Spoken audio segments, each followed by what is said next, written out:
आप देख रहे हैं डार्क फाइल्स। तो चलिए बढ़ते हैं आज की इस कहानी की ओर।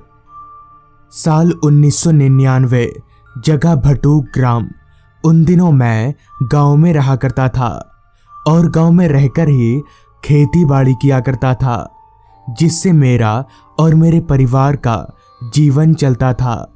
मेरे परिवार में मैं, मेरी पत्नी और मेरा 8 साल का बेटा, हम 3 जन ही थे। एक बार की बात है, खेत का सारा काम निपटाकर मैं अपने घर लौट रहा था। तब तक शाम हो चुकी थी और क्योंकि मौसम ठंड का था तो लगभग अंधेरा भी हो ही चुका था। चलकर मैं जब अपने घर पहुंचा तो सुनने को मिला कि घर में राशन खत्म हो चुका है और अगर अभी राशन नहीं लाया गया तो रात का खाना नहीं बन पाएगा।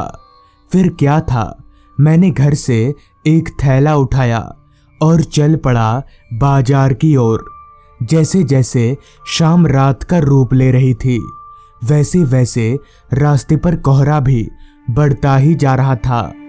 कुछ देर चलने के बाद मैं गांव के बाजार में पहुंचा, जहां से ज़रूरत मुताबिक सब्जियां और साथ ही आज रात के खाने के लिए थोड़ा मीट खरीदकर घर की तरफ निकल पड़ा।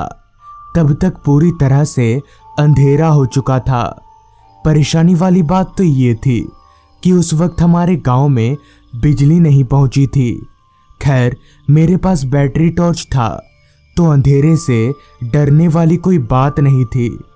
अगर डर था तो सिर्फ शमशान को लेकर, वही शमशान जहां अंधेरा हो जाने के बाद कोई नहीं जाता। मगर यहां से मेरे घर जाने वाला रास्ता उसी शमशान के बीच से होकर जाएगा, इसलिए मुझे डरते डरते ही सही मगर वो शमशान पार करना ही पड़ेगा। गांव वालों का मानना है कि उस जगह पर यानी शमशान में एक औरत की आत्मा भटकती है। हालांकि मैंने कभी देखा नहीं, बस सुना ही है, जिस वजह से मुझे उतना भी डर नहीं लग रहा था। रात कीड़ों की आवाज़ और जमीन पर बजते मेरे पैर दोनों मिलकर माहौल की खामोशी को लगातार तोड़ रहे थे। रास्ते के एक बगल नदी बह रही थी और दूसरी तरफ घना जंगल था। कुछ दूर चलने के बाद अब मैं उस शमशान के बेहद करीब था। मेरे दिल की धड़कनें एकदम से तेज हो गई थीं।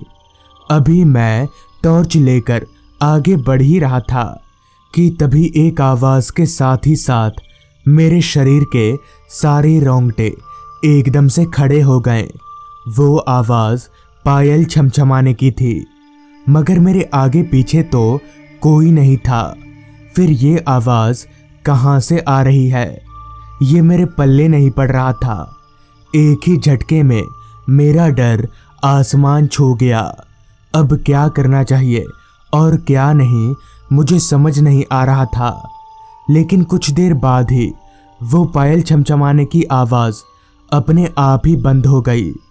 राहत की सांस लेते हुए मैंने अपने कदमों की रफ्तार बढ़ा दी। घबराहट मुझ पर इस कदर हावी हो चुका था कि मैं तेज चलते समय सामानों के थैलों पर भी ध्यान नहीं दे रहा था।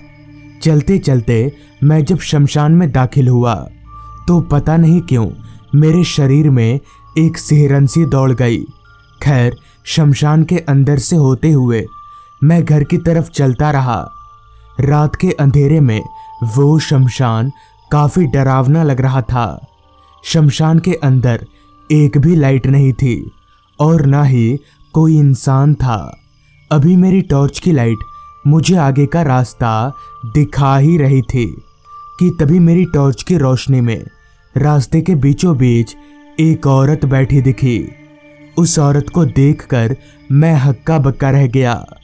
कुछ देर पहले ही जो धड़कनें शांत हुई थी, अब वो फिर से तेज हो चुकी थीं। लेकिन किसी तरह से मैंने खुद को संभाला और चुपचाप उस औरत के बगल से निकलने की कोशिश करने लगा। मगर तभी सिर झुकाकर जमीन पर बैठी उस औरत ने मुझसे बोला, थैला देकर जा, भूख लगी है। इस पर मैंने उस औरत से कांपती आवाज में कहा, पर थैले में खाने का तो कुछ भी नहीं है। इस पर वो औरत बोली, है तेरे थैले में मांस है ना, देकर जा, नहीं तो अच्छा नहीं होगा। इतना बोलकर उस औरत ने अपना चेहरा एकदम से ऊपर उठाया तो उसकी शक्ल देखकर मेरे कांपते पैर और जोर जोर से कांपने लगे, क्योंकि उस औरत का चेहरा बहुत ज्यादा डरावना था। उसकी दोनों आंखें बिल्कुल काली थीं और जीभ बाहर निकलकर लटक रही थी। ये देखकर डर के मारे मैं एकदम से पीछे जा गिरा, जिसके साथ ही साथ मेरे हाथ से सामानों का थैला वहीं पर छूट गया। थैला छूटते ही उस औरत ने लपक कर वो मांस वाला थैला उठा लिया और थैले में से मांस निकाल कर कच्चा चबाने लगी। मांस वाला थैला अलग करके सब्जी वाला थैला उस चुड़ैल ने मेरी तरफ फेंक दिया।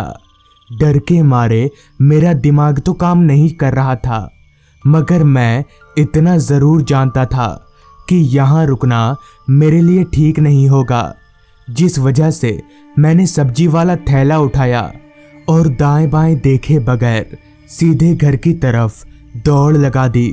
भागते भागते मैंने 2-4 बार पीछे मुड़कर भी देखा तो वो औरत उसी तरह से मीट चबाए जा रही थी। भागकर मैं सीधे अपने घर पहुंचा। उस रात तो मैंने किसी को भी कुछ नहीं बताया, पर सुबह होते ही मैंने ये बात सबको बता दी, जिसके बाद मुझे पता चला कि आज से तकरीबन 6 साल पहले हमारे गांव में मीना नाम की एक औरत रहा करती थी। वो औरत बहुत खूबसूरत थी, जिस वजह से गांव के तमाम मर्द हमेशा उसके पीछे पड़े रहते थे। उसका पति लकवाग्रस्त था, इसलिए मीना दूसरे के घरों में बर्तन मांजने का काम किया करती थी। पर एक दिन वो जब शमशान वाले रास्ते से काम करके घर वापस लौट रही थी, तभी कुछ लड़कों ने मिलकर उसे घेर लिया और उसके साथ गलत काम करके उसी शमशान में जिंदा जलाकर मार डाला। हालांकि इस घटना के बाद एकाएक वो दरिंदे भी मारे गए, मगर उस औरत की आत्मा आज भी शमशान में भटकती फिरती है। ये सुनकर मुझे बहुत दुख हुआ। इस घटना के बाद मैं बहुत दिनों तक बीमार भी रहा, पर मुझे ये समझ नहीं आया कि अगर वो औरत सभी मर्दों को मार देती है तो उसने मुझे क्यों नहीं मारा। क्या इसलिए क्योंकि मेरी नीयत अच्छी थी या कुछ और? तो दोस्तों, ये थी आज की कहानी।